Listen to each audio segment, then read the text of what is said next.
masalamiz doskada elektron shaklda turibdi. Teskari matrisaning rangi deb yozib qo'yamiz.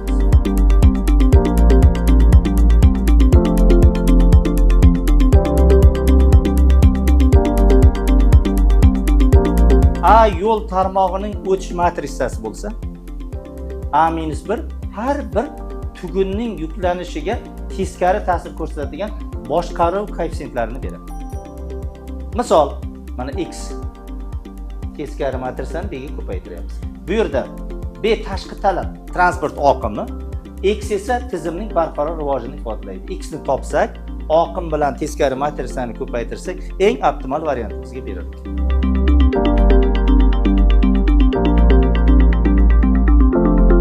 Ikkinchi masala, yo'l harakati modellarida teskari matrisaning roli. Mana diqqat qiling, haqiqatan ham chorrahalar qanday kesishgan, qaysi birinchi yuradi, qaysi ikkinchi yuradi degan masalalar turibdimi? Mana bu yerda qanday qo'llar ekanmiz? Trafik signallarini boshqarish.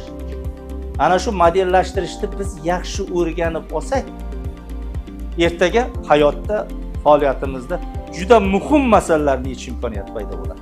Mana diqqat qiling. Svetofor sikllari yoki transport signalizatsiyasi tarmoq matrisasiga asoslanadi. A-1 orqali bu sikllarning o'zaro ta'sirini tahlil qilib, optimal vaqt taqsimoti topiladi. Teskari matrisa orqali optimal vaqt taqsimoti topilar ekan. Mana yo'lga e'tibor bering. Mana bu yerda keltirilgan. Mana chorrahalar. Mana shunday holatda mana svetoforlar bizga ko'rsatib turibdi. Qaysi mana nimaga e'tibor berish kerak, qaysiga qarash kerak. Shuning optimal vaqtini hammasini bizga berar ekan.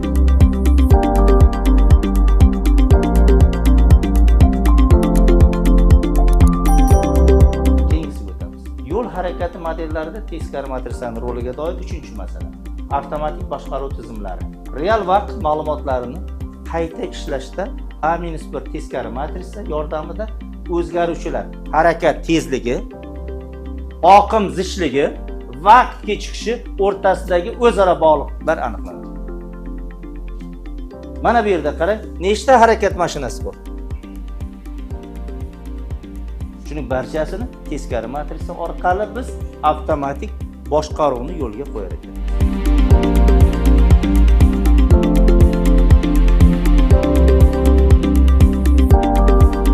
Keyingisiga o'tamiz.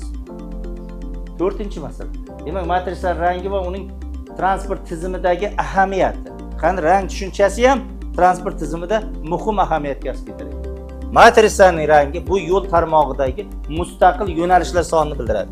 Agar A tarmoqni tavsiflovchi matrisa bo'lsa, rang A erga teng bo'lsa, demak tarmoqlar erta chiziqli mustaqil yo'nalish mavjud deganini bildiradi. Qolgan yo'llar ushbu yo'nalish kombinatsiyasi sifatida ifodalanadi, ya'ni ortiqcha yo'nalishlarning mavjudligini ko'rsatadi. Mana matrisaning rangi qanday ahamiyat kasb etar ekan bizning yo'l muhandisligi sohamizda.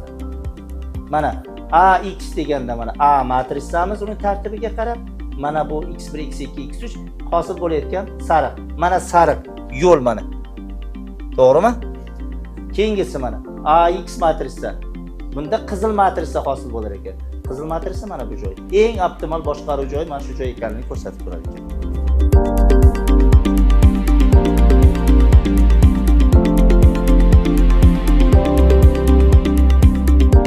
Bugungi ma'ruzamizda har biringizga berilgan topshiriq mana shundan iborat bo'ladi.